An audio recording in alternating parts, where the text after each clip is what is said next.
speaking about the second pillar of Islam, he says, the establishment of prayer.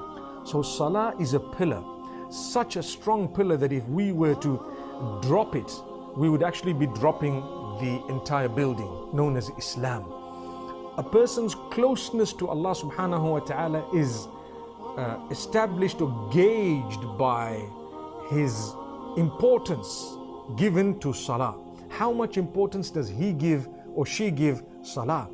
If salah becomes extremely important, it means that part of the building is extremely powerful and the pillar is very strong. All the other bricks and everything else that you have for the building, it will all be placed thereafter, and inshallah we'll have a beautiful building. May Allah subhanahu wa ta'ala grant us Jannatul Firdaus.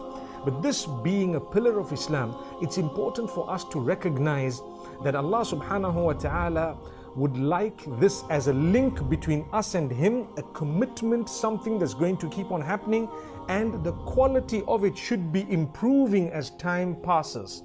Remember, when we establish salah, we don't just get over and done with it. Oh, it's the time to pray, let me quickly get done with my prayer and come back.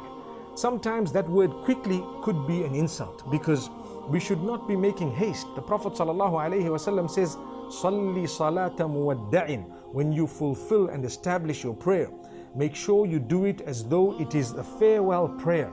It's your last chance.